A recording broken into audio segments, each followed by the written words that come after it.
If you want to see how I created these super fierce fire nails, then just keep on watching.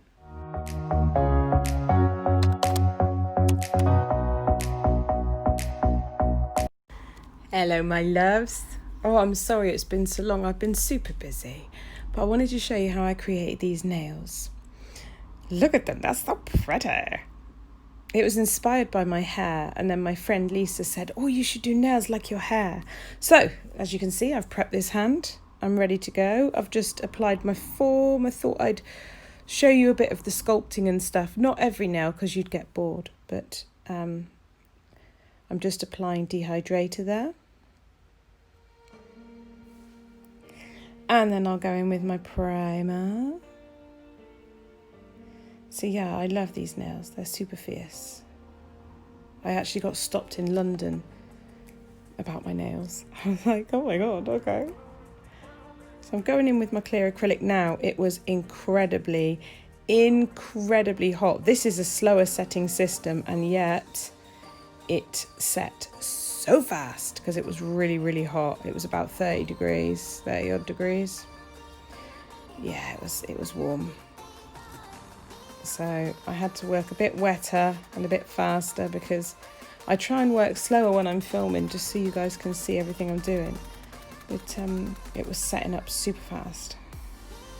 Look, it's like set already, and you know that nail mate normally takes a bit longer.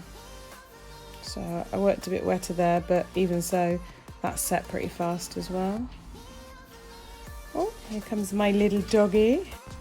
So even though I've kind of gone in with a bit of a wetter bead, it's still set up pretty fast, but it's okay. Just adjust it, add more monomer, work in smaller beads, and you'll be fine. So I'm going for a stiletto here. What I tend to do is sculpt it into an incredibly tapered nail and then just do the last bit with a file. It's just easier for me. Don't know why, it's just always the way I've done it. And then I make sure everything's the way I want it. Because I'd rather have a bit too much nail and file it to the shape I want than kind of if I created the stiletto and for whatever reason it wasn't quite right, I'd have no more nail. Do you see what I mean? I'd have like bits missing. So I'm putting the main bead at the cuticle, tucking it in, and then using my brush to just smooth it down. As you can see, it was setting again very fast. But that's okay, because we don't need a thin clear base on this. I just need a clear base. I'm just going to do some glitter, so it doesn't need to be super duper thin. Once it's ready, I'm going to pinch. I've dipped my pinching tool into the powder so it doesn't stick. I do a test pinch, make sure it's not collapsing at the sides, and if it's fine, I'm going to leave it there to set. So then I did all the others. Here you go. This is all the others done. Same principle. And then I'll show you how I just file it into shape quickly. So I'm just going under, and then I'll go up against the side. So I go under the nail, then I do sidewall, and then I go under the nail, and then I go sidewall. And I keep repeating the pattern until I get the sidewall and free edge exactly how I want it.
So they've all been filed and the dust has been removed. And I will start with the thumb. So I'm just moistening down the nail. Moist. Hate that word. I'm going to pick up a bead of acrylic and I'm going to dip it into the glitter Scar from the Kylea Wherry collection. This is the Disney Heroes and Villains. And this is Scar. I love this. I recently had my hair done and it kind of goes dark into an orangey colour into yellow. So this, I was like, this has to just be done. And on this nail, we're going to do a glitter ombre. So the glitter is going to be thicker. There's going to be, well, more opaque. There'll be more glitter at the cuticle and on the nail bed. And then as it goes down towards the tip, it's just going to scatter and then go to a clear tip. That's the plan. So as you can see, I'm using small wet beads and then I'll press the glitter into it. Because it's a chunky glitter, I work a bit better like this. I find it's a lot better to control. And I just pick up the bits where I want them, scatter them about. It's worth taking your time with a chunky. It really does have a super, super nice effect if you take your time. And just pop it in where you want it. See? Like it very much. And I will also brush over it with a little wet bead just to make sure it all kind of sets up in place before I cap it. Just to make sure it's all where it should be. Very pretty. There we are. A quick little bead of wet acrylic just to seal it all in. And we're done. Okay, on to the next nails. Now this is Valentino. I want to say it's 116, but I could be wrong. I'll put it in the description box. It's a super pigmented yellow. It's not the easiest to ombre with, but it is so pigmented and it's a really nice yellow, kind of like a canary yellow. It's not neon, but it's bright and rich in colour. It's a deep yellow. I really, really like it. So I put up with the difficulty. This was hard. It wasn't easy to ombre these two colours. I mean, I kind of find ombre pretty easy normally. I did the online ombre course. I showed 4 different. I even showed people how to ombre like black and red, and that was easier than this. So this was a bit tricky.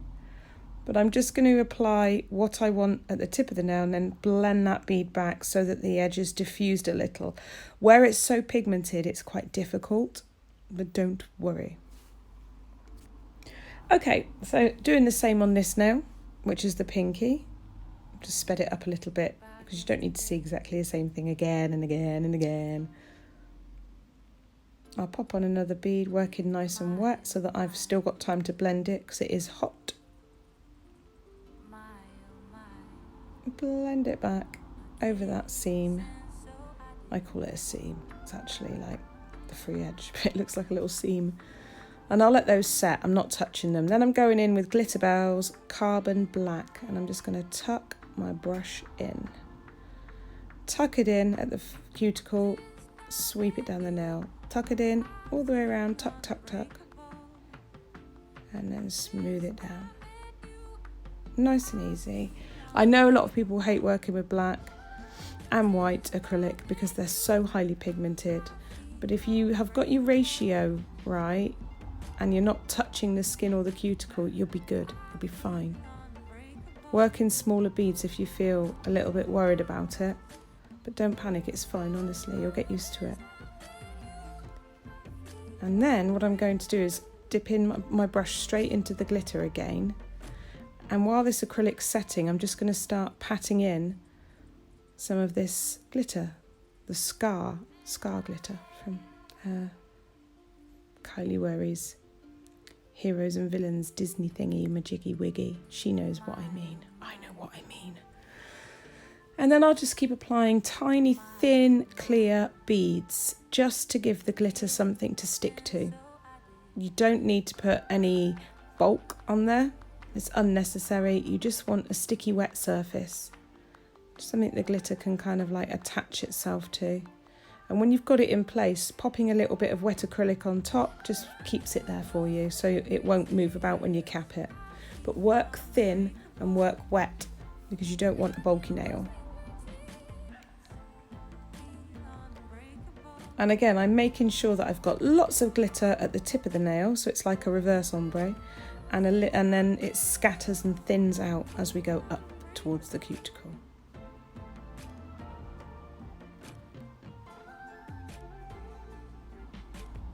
Lovely jubbly. So I did that on both the middle nails. They're both the same, so I don't think I filmed the second one because I thought it might bore you.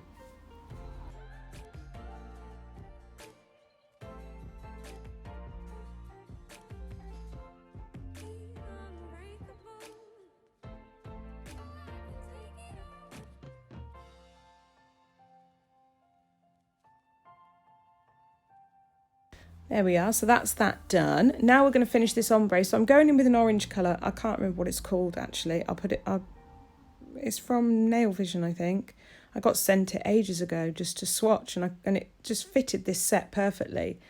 Again, this was a really hard ombre to do for me. I struggled to get these colours to merge. I faffed about with it for a long time. And it came out all right. I was quite happy with it, but I think with any ombre, I always look at them and think, oh God, I could do that better. But it's hard. It's so hot. It's all setting. It's all pigmenty. I was trying to remove a bit there and just diffuse it a little bit. But obviously that was too much of a harsh line, so I'm going in with a wetter bead and just trying to leave some of the yellow at the tip and not completely change the colour. Because that's another thing that can be done quite easily if you're not careful, is you don't actually end up with the original colour you placed down first. Get my cuticle bead in there, just tuck it in with the tip of my brush and then use the middle to move it down the nail. Tuck my brush in just to make sure we're not creeping up to that cuticle too much.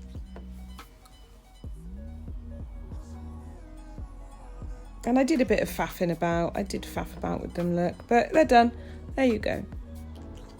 Now we're going to cap. So thumb first. I've wetted the nail down with my brush. Then I'm going in with a big bead. And again, this set, even though the nail was wet and the bead was a medium consistency, it set within seconds. It was setting up. I was having to shove it quite hard. But it actually ended up really beautiful. I didn't get any air bubbles. I was concerned, obviously.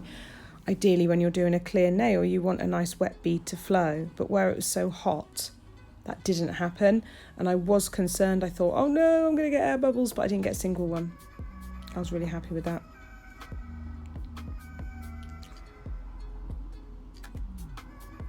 I just had a bit of filing to do at the cuticle because it wasn't how I wanted it. But that's all right.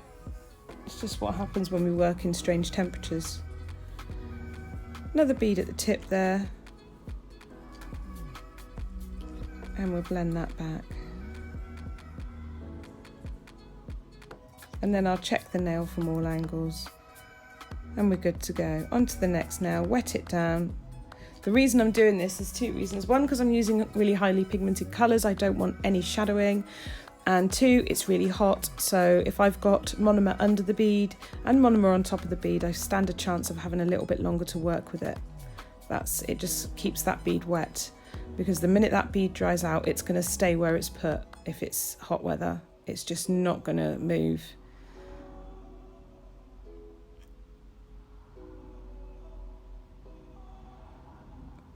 So as you can see, when I really need to squish that bead down and move it, I will use the very, very base of my brush.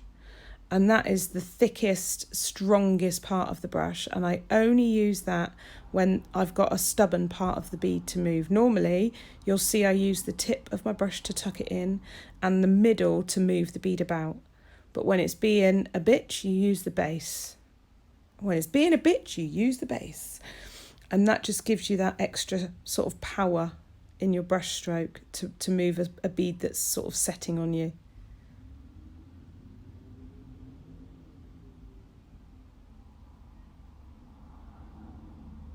There we are, nice and neat. The more work you do now, the less you've got to do with your file as well. So, and I just had a look in the middle and I thought, oh, there's a bit of a dip there. So I'm just going to add another little bead. And what I'll do is feather the back part of it, but I won't spread it out to the sides. I'll actually work it down the nail. See how I'm going at the edge, working it down, so that bead stays where I need it. Otherwise, you'll spread it out and it won't actually be where you wanted it to be. It will make the sides wider. Again, wet down the nail. Go in with a nice bead. Place it down. And then tuck it right in at the cuticle. Tip of the brush to tuck, middle of the brush to move that bead. Walk it down the nail and you're just tapping and pulling, working left to right. That's how I do it. You might have another method, doesn't mean that's the wrong. This is just the method I use. I think you find your flow after a while, so don't worry if you haven't found your flow yet. Just try lots of different ways from different artists and educators and you will find your flow. Placing that last bead on and I'm blending it back straight away so I don't get a shadow. And then I'll walk the rest of the bead down the nail, just making those sides nice and neat, taking it from a side profile, just checking the structure. And I placed one more bead on in the centre again. Same as last time, just want that strength there through the centre of the nail and a nice shape that flows. Lovely.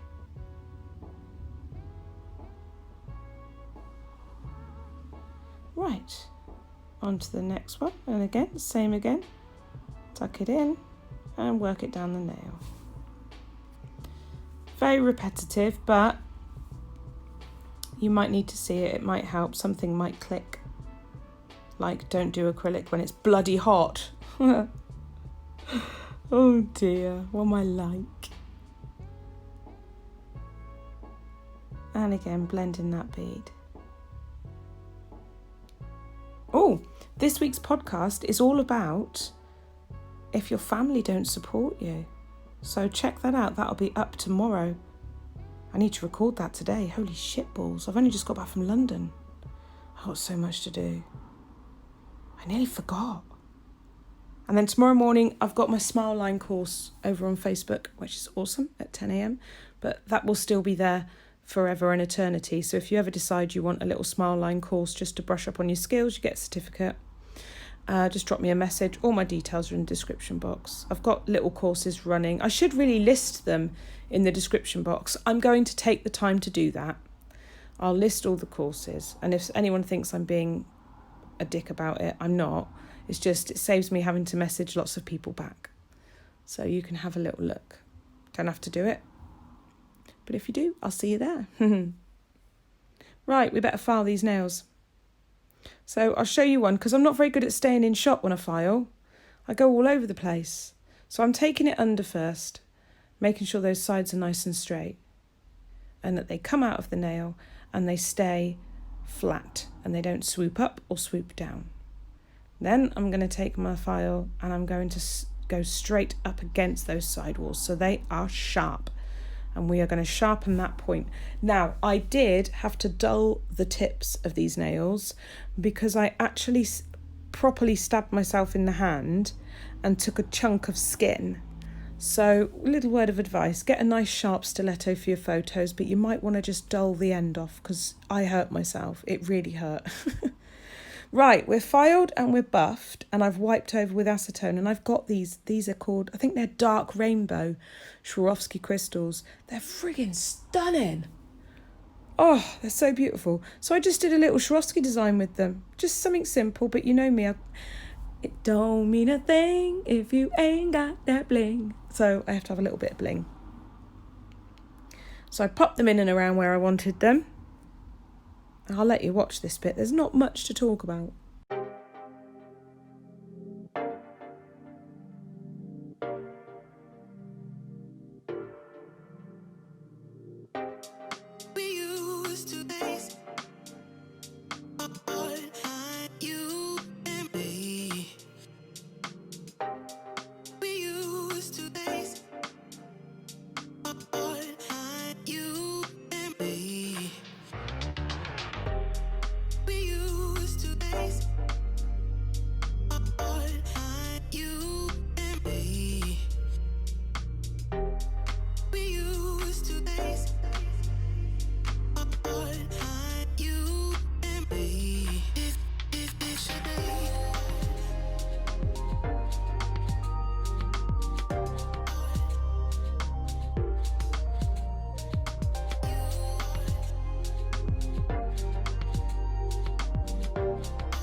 So now we're going in with Nail Mate Super Gloss. Whee!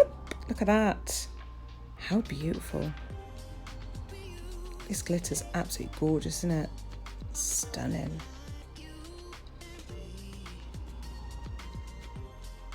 Very pretty. I'll 60-second cure that one. I'll cure it on its own. We don't want any awkward angles. Always cure your thumbs separately. It's just so much more efficient. So we'll get that cured. Look at that. Very pretty. Right, the others are going to have matte top coats. So there's not much to see while the top coat goes on, but I'll show you one nail. I add the bulk of the top coat with my brush. Then I go in with my detailer brush and I tuck it in around those crystals, because the top coat adds like a second barrier to stop anything hooking underneath your crystals. Never, ever, ever, ever, ever go over the top. Don't do that. Just around them. And here's the finished set. I really, really hope you like this set of nails. Thank you so much for watching. Check out my courses and links in the description box, and I'll see you in my next video. Tally bye!